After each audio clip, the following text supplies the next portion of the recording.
Welcome to Spirit Baby Radio. You are about to join a frequency that will open your mind, expand your heart, and activate your spirit. Thank you for joining Kelly Meehan, Spirit Baby Medium and Master Energy Therapist. Kelly believes in the power of the Spirit Baby. She speaks with babies in spirit before life, in the womb, and after life.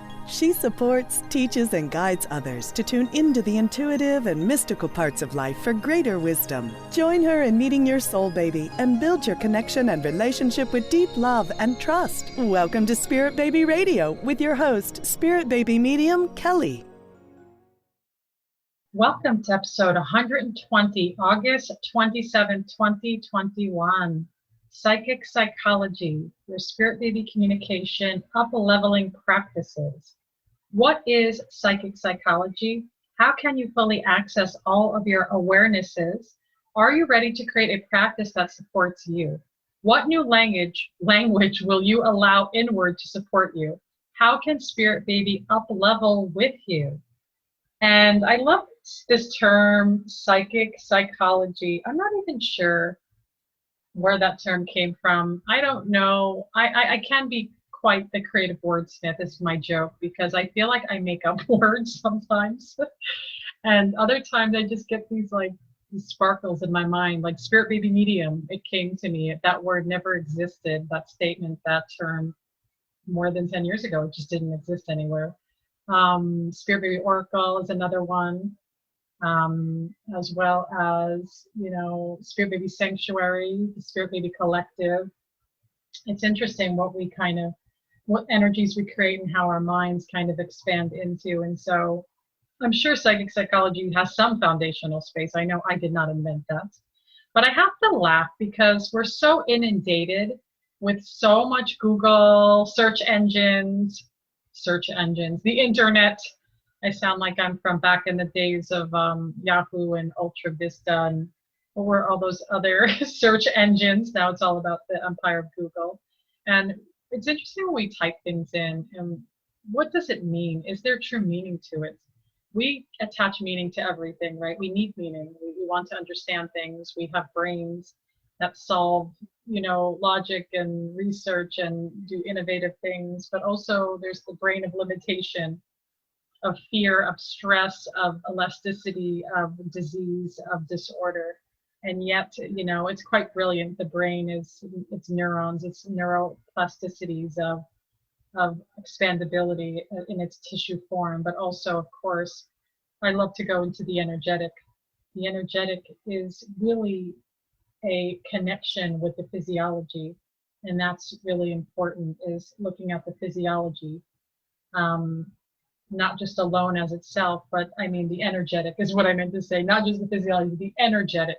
And so the energetic piece to that is, to me, it's quite fascinating, since I see and live in this world of energetics on a daily basis. It is, I feel like all of me on its most, obviously rawest form, but I also feel like it's the perceptions that I see so effortlessly with such clarity, I feel like. And I actually want to read something I post. I have a new Instagram. It's called @KellyAnnMeehan.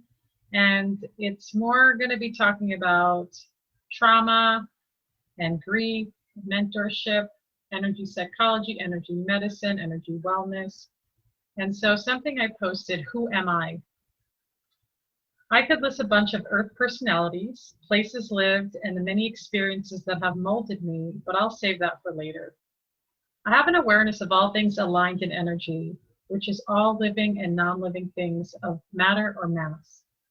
If it is energy, I can understand it well.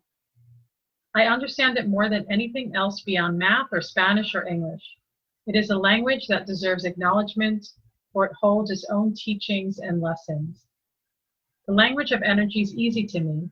It has purpose. It is always changing. It never stops. It can be manipulated.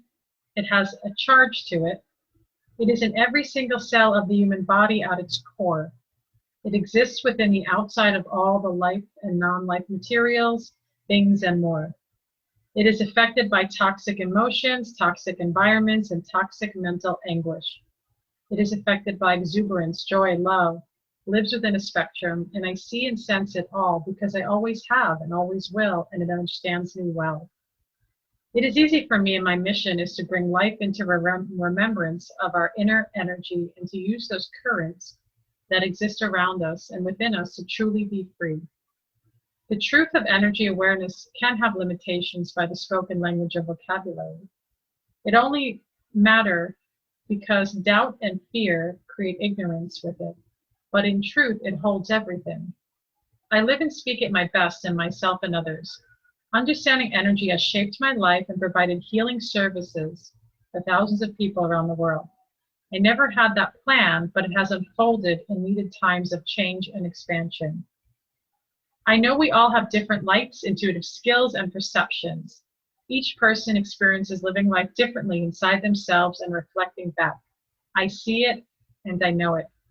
I trust it. I believe we all hold abilities that defy logic or question what doesn't vibe with the quote unquote the norm. I have fully claimed my voice, my truth, my existence, and my love of being me, but it wasn't always that way. I share being able to read or scan or sense, feel things that animals, people with no effort, about animals and people with no effort, and one keen accuracy and great support.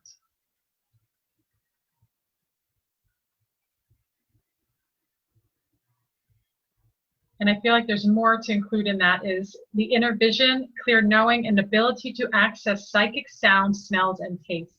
It is all real, and I understand that more each day.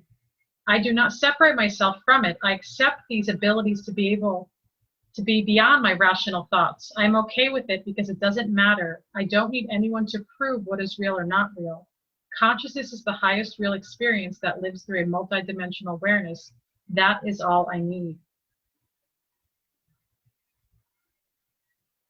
And so coming back to this term, psychic psychology, I got a little derailed there for a moment because I was talking about internet hubs and searches. And so I searched the word psychic and mysticism and psychology.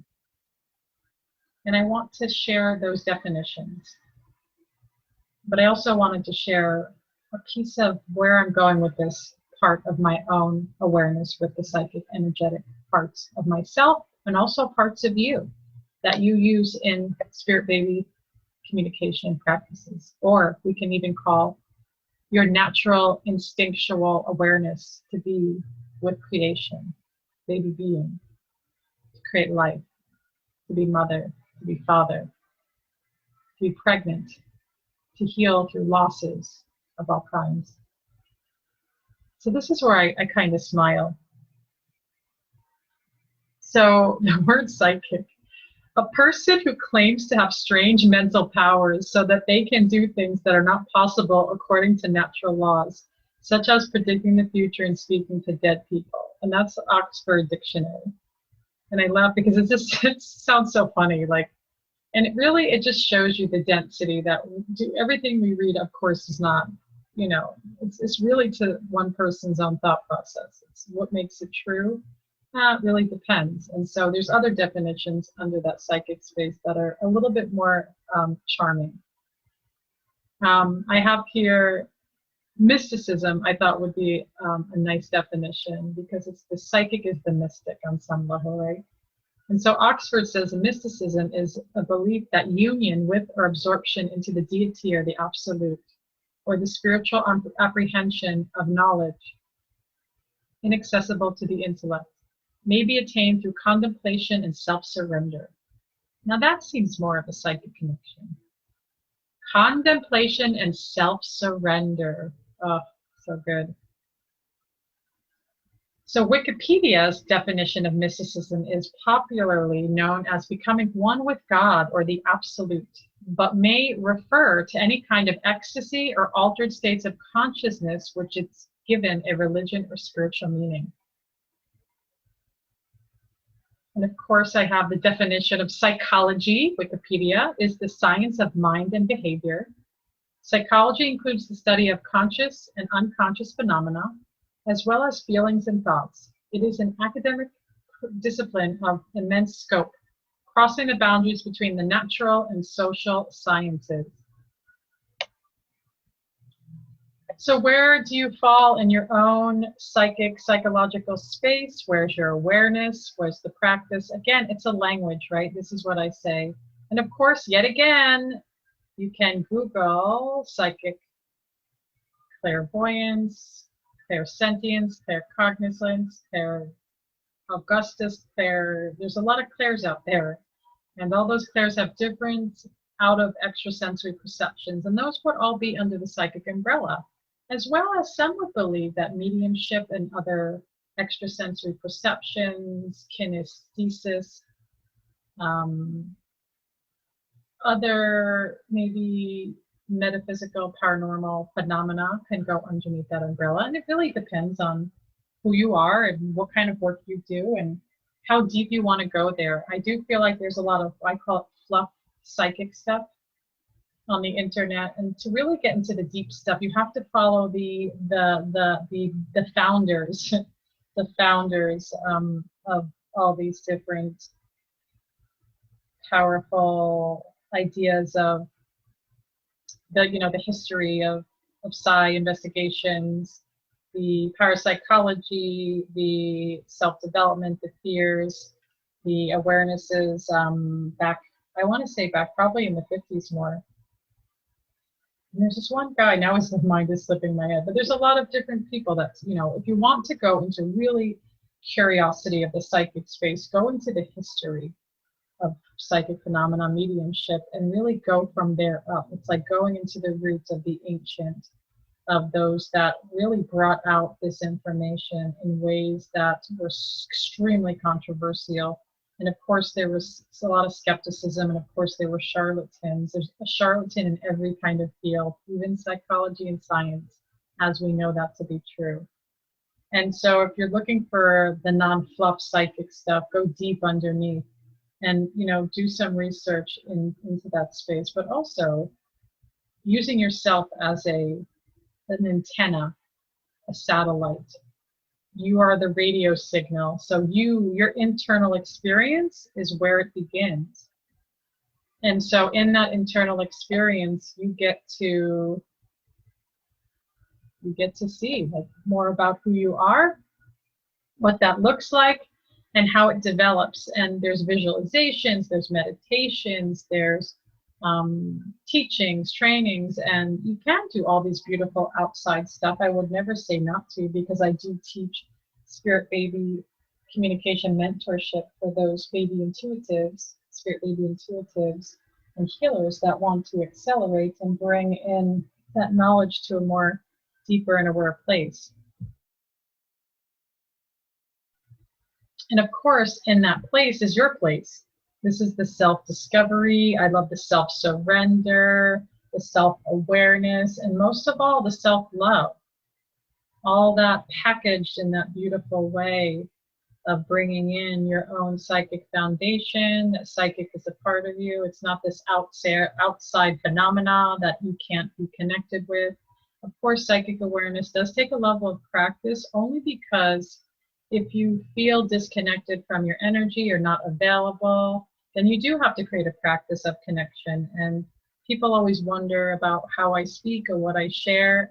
I'm always in psychic energy all the time, even when I'm not, working, to be honest. So let's say I'm not working, I'm hanging out outside. Of course I'm in psychic energy. I hear and feel things. I feel timelines ahead of me all the time. It's just my reality. And I've allowed it to be that way.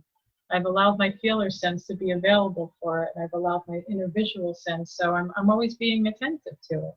I don't have to shut it off like a switch. I just have to redirect my awareness if that's what serves me in that time. And I almost feel like if some people say, well, it's exhausting, or I don't know if I'm accessing it properly, those are good inquisitive things to bring forward, to journal about, to then explore later. But really, psychic energy doesn't have to be exhaustion. It doesn't have to take every ounce of energy. You just have to know how to move it with confidence and allow it to shift around and see that there's no attachment. And this is where I love, you learn an energy modality, you learn, you receive an energy modality, you get trained in it, you explore it, you do self-work around it, maybe you meditate with it, however that teaches and guides you.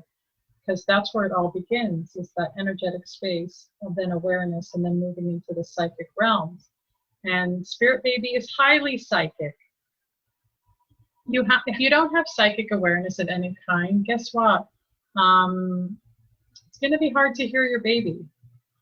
Don't get discouraged by that statement. Some people will say, well, I don't hear my baby, so I must not be psychic. No, I think that what I've noticed through sessions every week and working with people all around the world is that people are scared. They're scared of their connection. So they have a misinterpretation of what it needs to look like or what it should look like. And the truth is, it's available, it's there, it's present.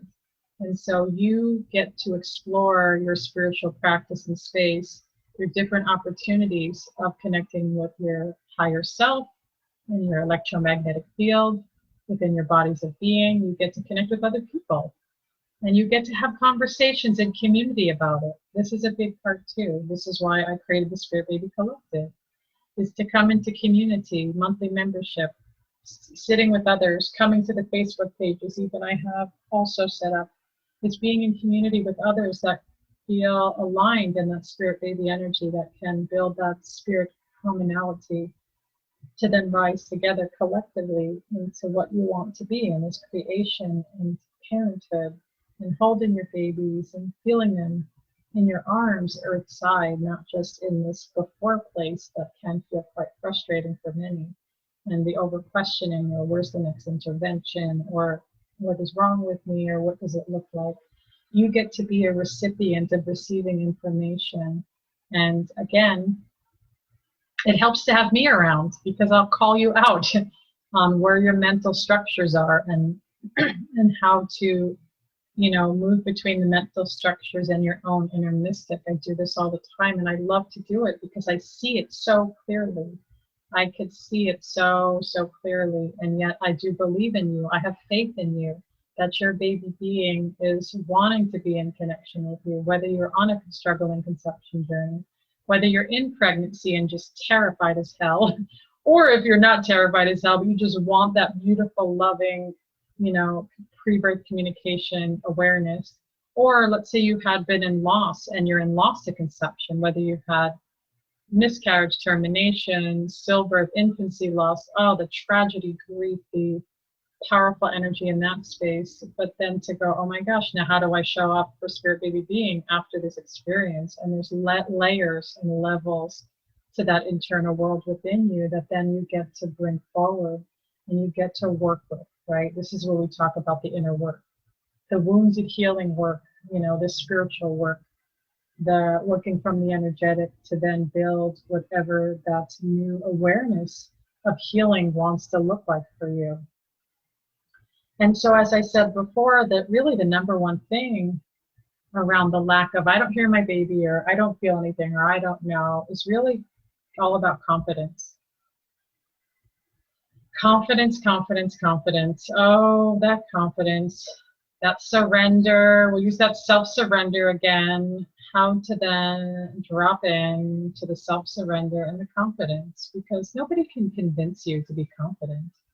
You need to discover that on your own. And yes, I understand there's very abusive, wounded childhoods and past, but you are here now, deconstructing those old patterns, because you're worth it, and because there's so much love being asked of you, and baby being is pure love. It's a love that is, it almost feels unattainable. That's how that love is. And if you're not sure where that love is, or that connection, then this is where you must have a lot of wounded stuff coming up around you. And how much more, massaging, emotional massaging, spiritual massaging that is needed within you to then soften and to be with the traumas that were of the past, to be in the present in a way that doesn't feel difficult, or you're not broken, or something's wrong, or it feels anxious, or it feels depressive, or I don't know what I feel.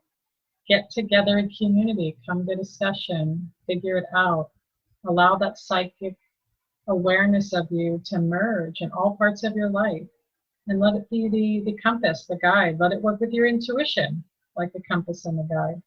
And so expanding more into the spiritual psychic place of you is all of you.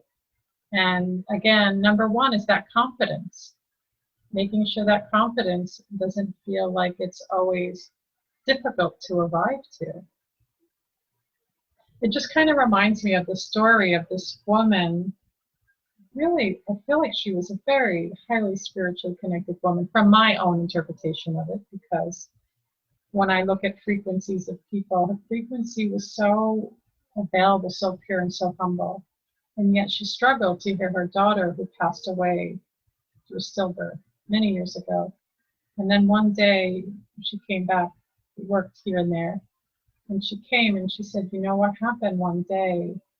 She's practiced it connected and she gave it up. She's like, my daughter, I can't hear her, I don't know. She's very discouraged. And then one day she said, I don't know what it was and what happened, but it was there. She was there in the room, in the space. I could feel her. I could be a part of her. I could touch her in so many different ways in my own system.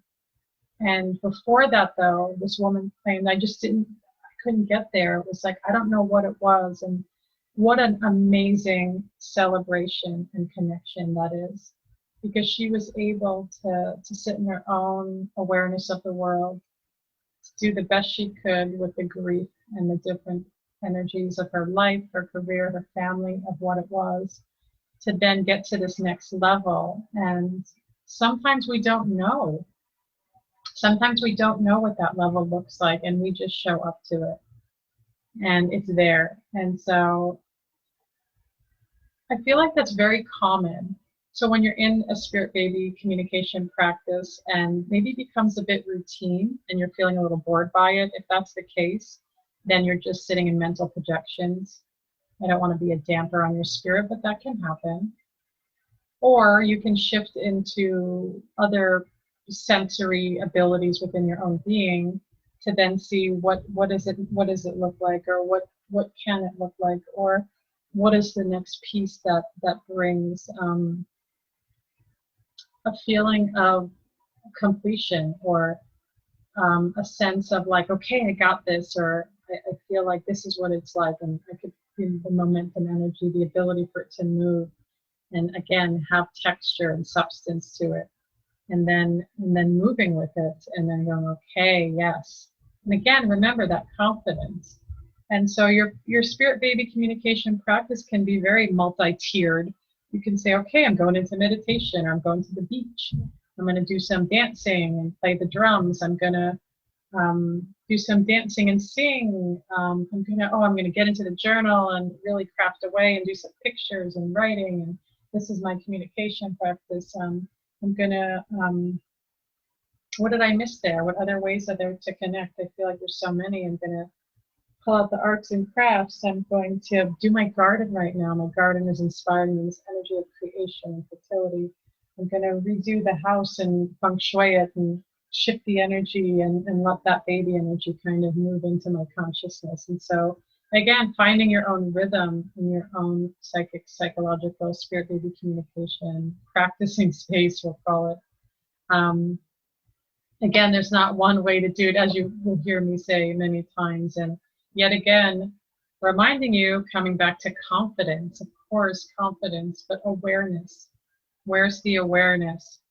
And what is this language you speak, and how do you expand into it? And I've shared different stories before on Instagram Live, when you can catch me in Spirit Baby Oracle, sharing about the cards, sharing about conversation, meeting with people live.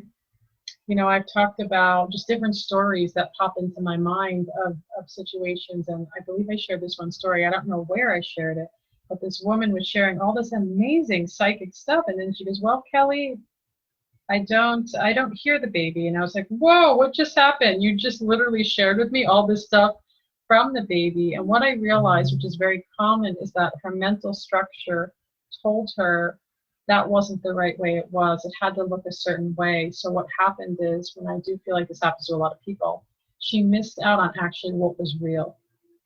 And the reality of it, when I use the word real, is that her real own experience of that. And so it's interesting how the body echoes information. The energy around us speaks so symbolically. And it's the symbolism sometimes that people get lost in, that the symbolism means nothing. I'm just making it up in my head. It's just a thought. And you could live your whole life like that. I could live my life like that. Because when I see and connect with people, I have my paper out, I'm writing my notes and scribbling. I'll say, did this happen to you? And this happened to you. Your body's telling me it's connected to this. Why is this coming up?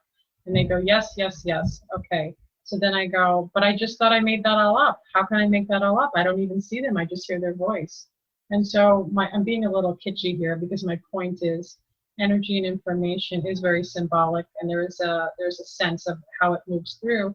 And you can either speak it out loud and really embrace it, or you can just pretend that you know nothing and then keep struggling, and then keep struggling, and then keep struggling, and then questioning that something's wrong with you, and then staying in that impoverished thought process, we'll call it.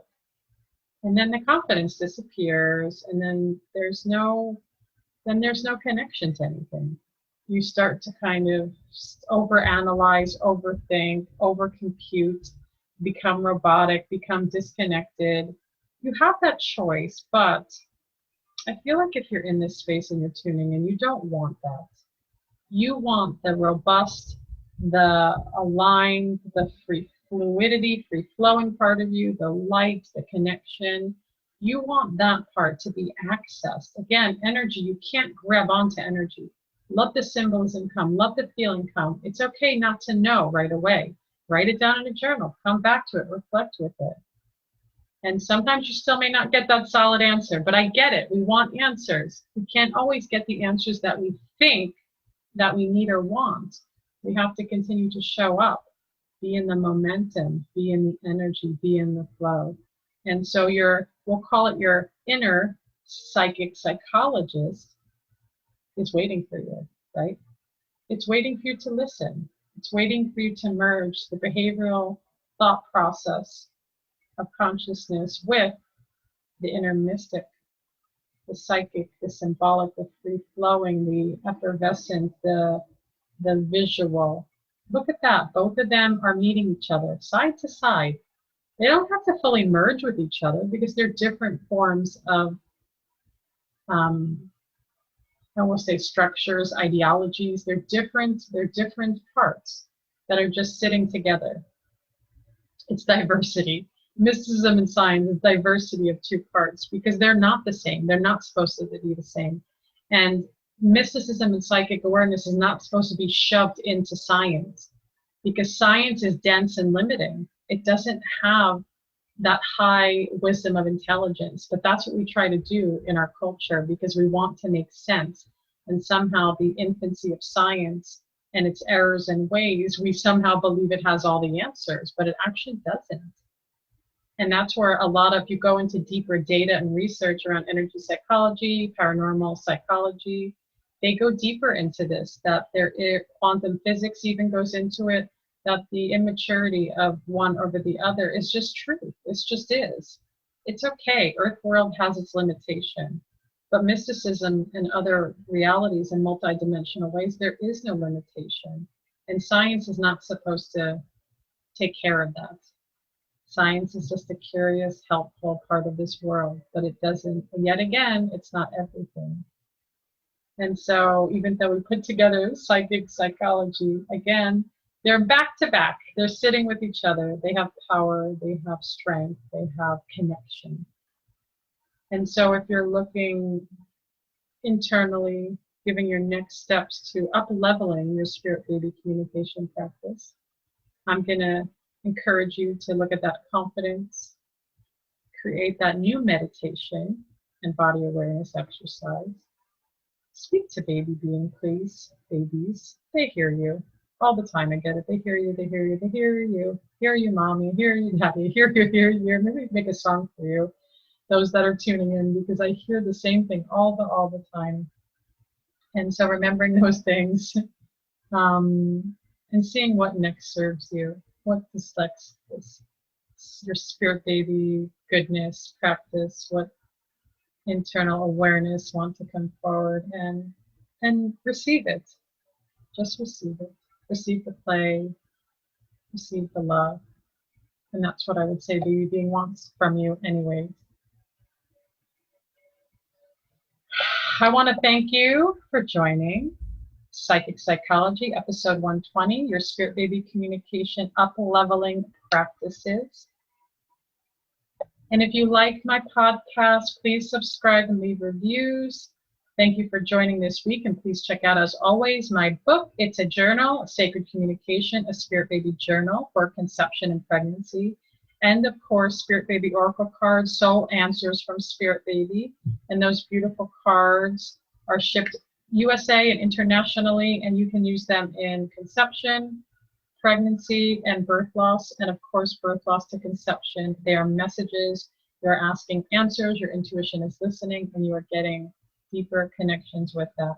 Thank you again for joining. This is Spirit Baby Radio. Thank you for joining Kelly in the energy of awareness, love, healing, and soul communication. Please join the next episode at www.soulbabycommunication.com.